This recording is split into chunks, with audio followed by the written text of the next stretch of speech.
여러분, 행복이란 무엇일까요? 행복이란 화목한 가정, 안정된 직장, 그리고 꿈의 실현, 그리고 좋은 친구들. 이것만 가지고는 부족한 것 같습니다.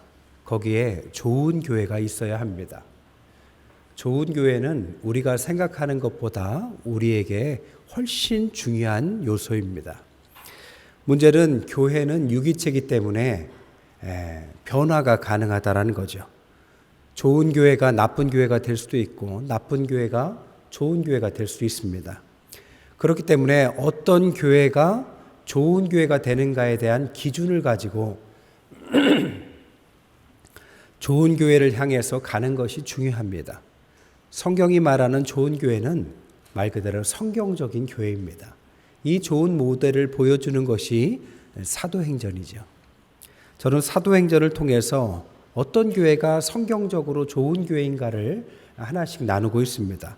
지난번에 한번 나누기를 교회는 예수께서 처음 세우실 때부터 5가지 약속을 주셨다고 그랬습니다.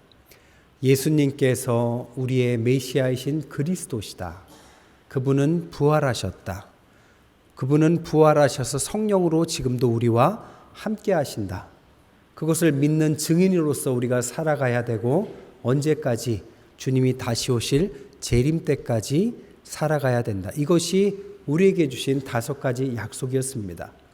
성경에서 말하는 이 5가지 주님의 약속을 다른 말로는 성경적인 비전이라고 말을 하죠. 이 성경적인 비전을 믿고 따라가는 교회가 좋은 교회입니다. 그래서 오늘 2번째로는 이 비전을 믿고 따라가는 사람들, 그래서 같은 비전의 제자를 세우는 것이 중요하다는 말씀을 드리려고 합니다. 예수님과 함께 한다고 해서 항상 제자가 되고 좋은 성도가 되는 것은 아닙니다. 예수님의 12제자 중에 한 명은 거기에서 이탈을 하죠.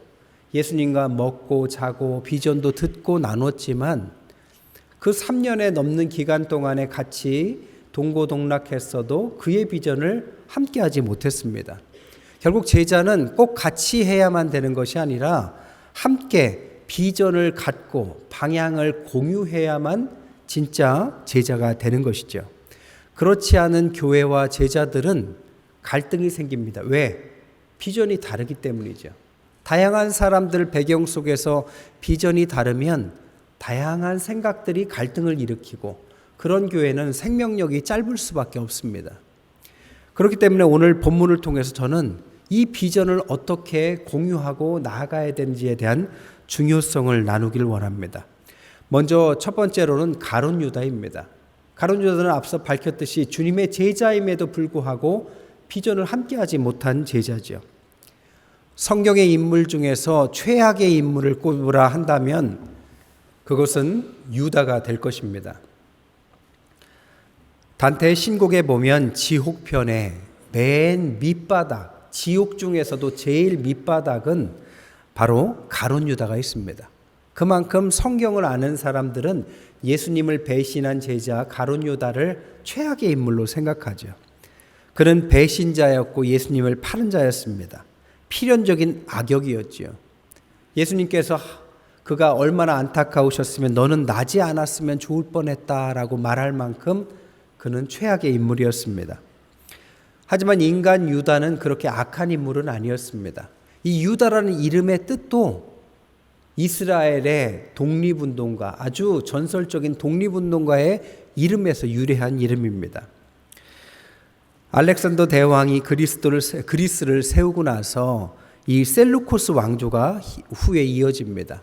그 셀루코스 왕조는 그리스 문화로 하나로 통합하는 정책을 썼어요. 그래서 성전을 제우스 신을 섬기게 하고 돼지를 갖다가 제사를 지냈습니다.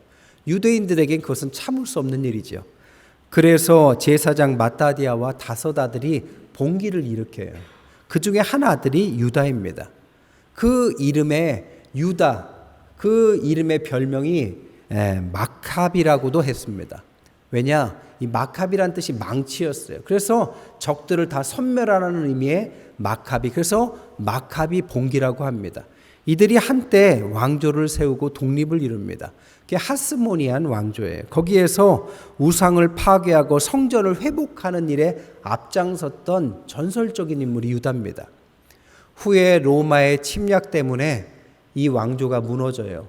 마사다라는 요새에서 끝까지 항전을 합니다.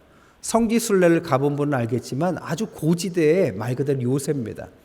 거기에서 끝까지 항전했지만 로마가 하나하나 벽을 쌓고 올라오니까 결국에는 960명이나 되는 사람들이 다 자살을 합니다. 이렇게 극렬하게 저항한 사람의 리더가 유다였습니다. 그러니까 이 유다라는 이름을 얻었다라는 것 자체가 아주 극단적인 민족주의자적인 성향을 갖고 있는 거죠.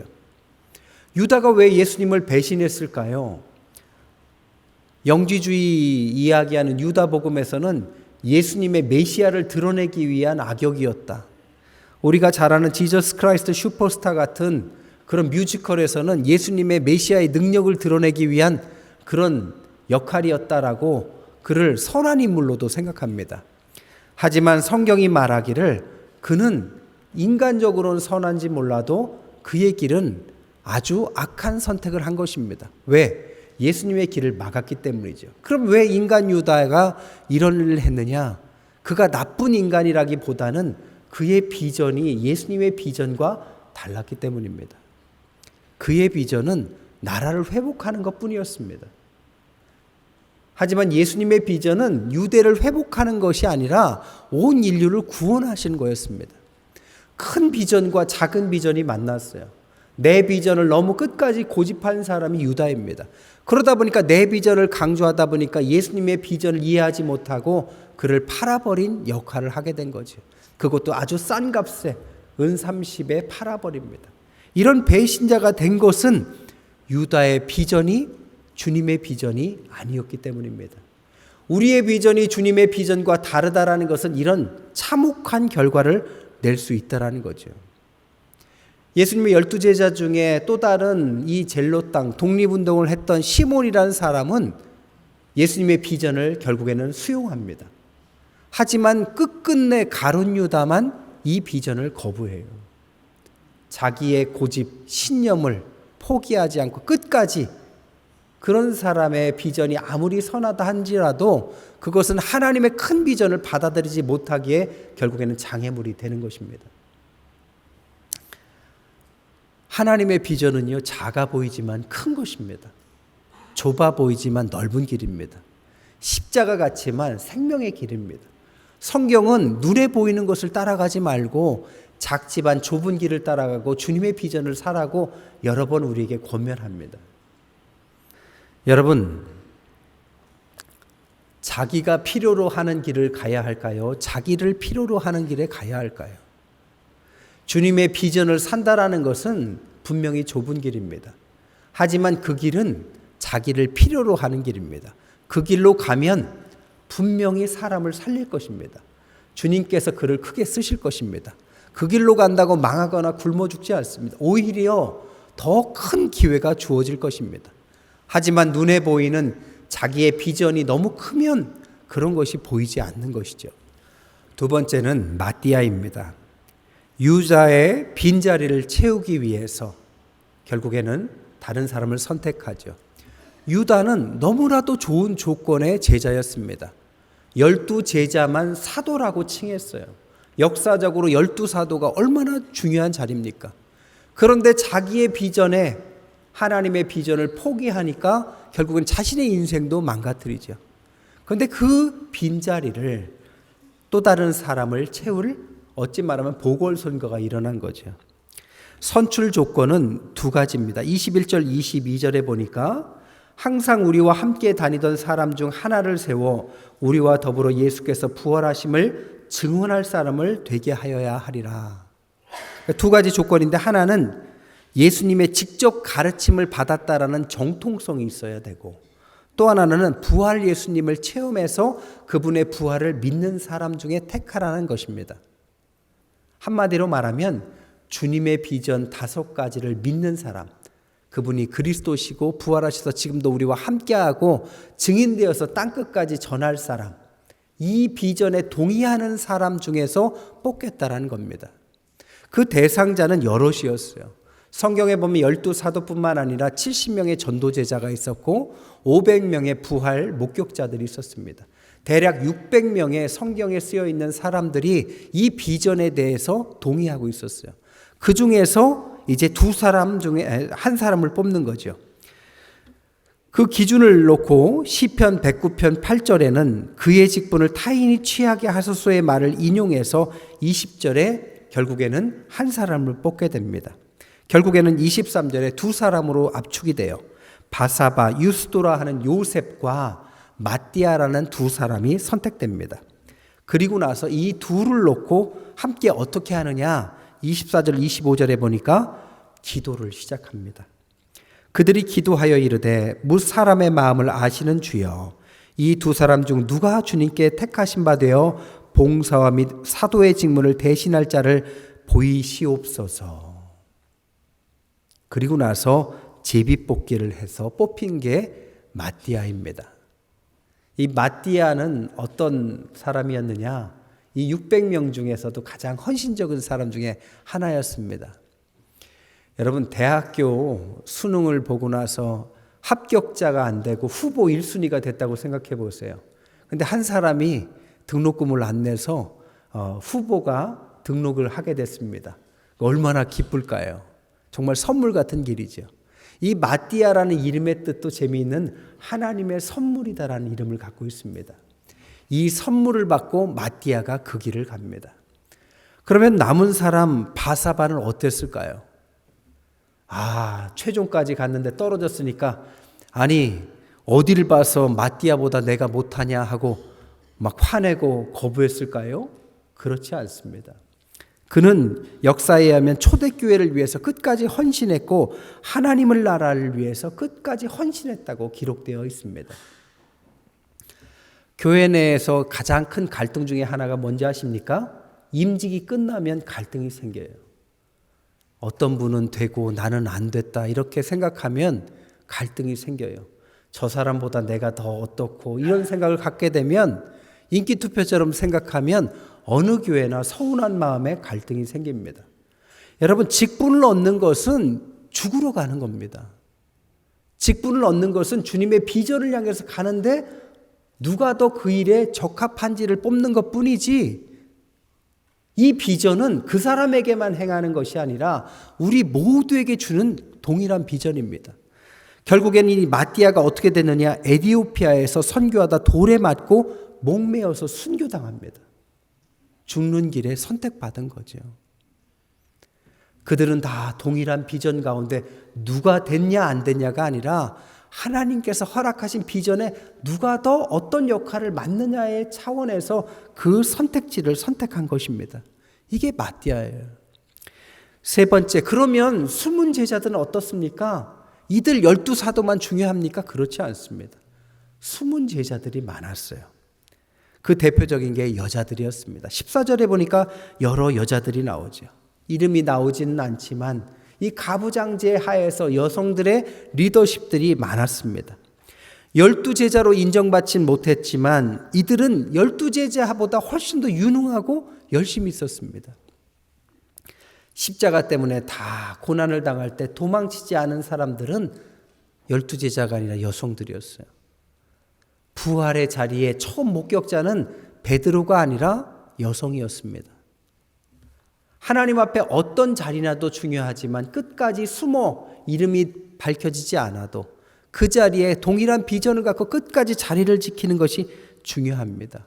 120명의 이 마가의 다락방에 제자들이 있었죠. 이름이 다 나오진 않지만 그 사람들이 기도해서 성령의 충만함으로 복음이 전파되기 시작하죠.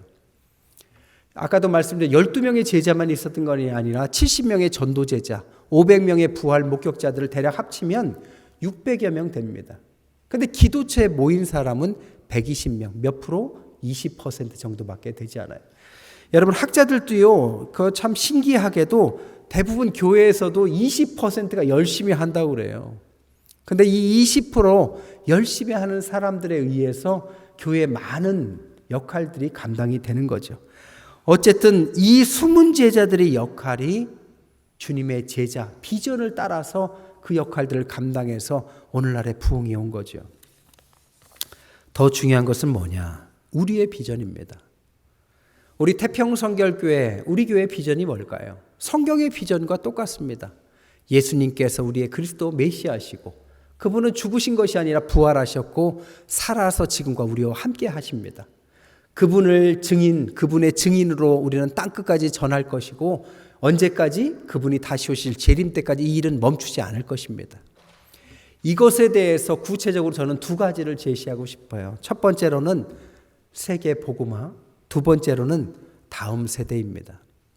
세계 복음화 하니까 너무 거창해 보여요. 하지만 세계 복음화라는 뜻은 지역을 넘어서자라는 뜻입니다.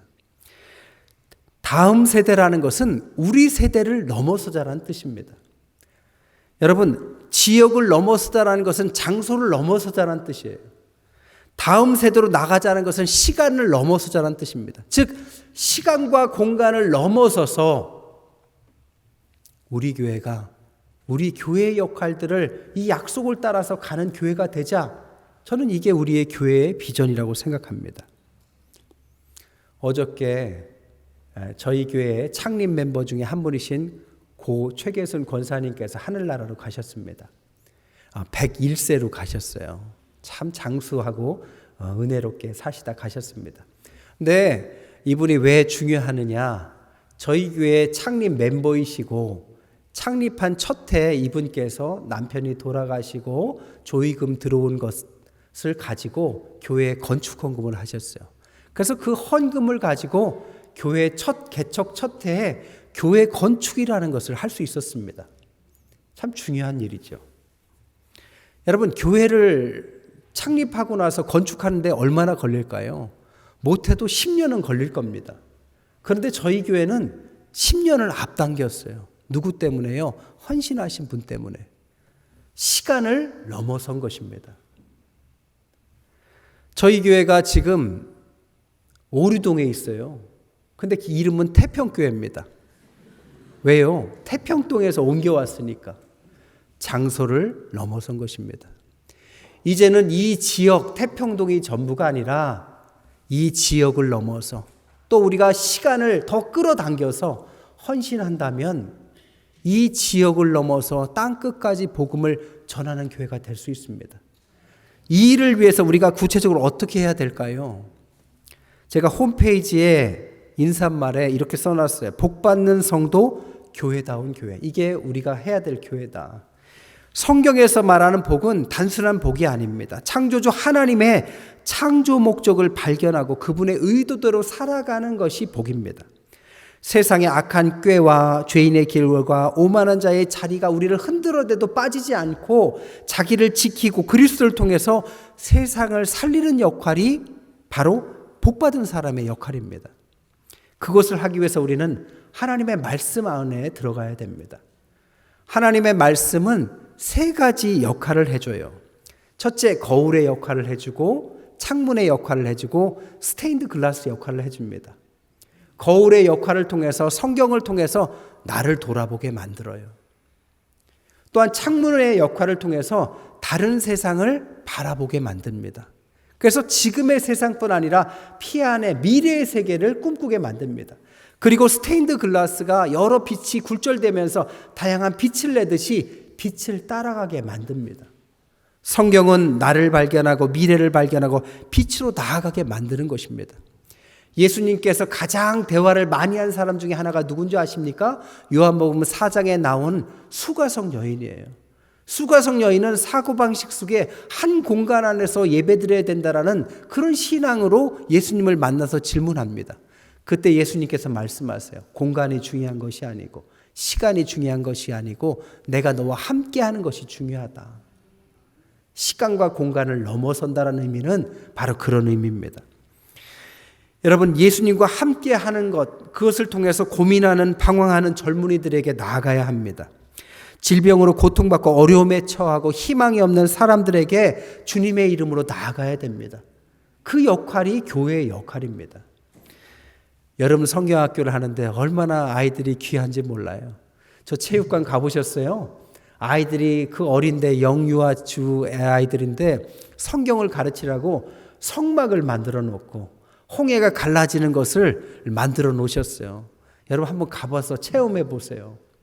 아이들에게 어려서부터 왜 성경을 가르칩니까? 이 역할을 감당할 인물로 만들기 때문입니다. 여러분 우리 교회가 라이트온이라는 연합 집회를 지금 5번째 하고 있어요. 2달에 한 번씩 하는데 이게 돈이 꽤 들고요. 장소를 대여하고 에너지도 써야 하고 여러 귀찮은 일이 많습니다. 그럼에도 불구하고 우리가 연합 집회를 하면서 이 중고등학교 믿지 않는 아이들을 대상으로 교회 내에 또 신앙을 가지려고 애쓰는 중고등학교 학생들을 위해서 그들을 위해서 기도하는 기독교 교사들의 이 연합 집회입니다. 전 참 귀하다고 생각해요. 하나님께서 왜 50년의 기간 동안 다른 교회들과 다른 그런 발전을 주셨을까요? 50년 기간 동안에 똑같이 시작했지만 이렇게 부흥하고 커진 교회는 저는 우리 교회밖에 없다고 생각합니다. 왜? 시간과 장소를 넘는 능력을 주신 것은 그것을 더 활용해서 하나님의 비전을 따라가라고 그런 은혜를 베풀어 주신 것입니다.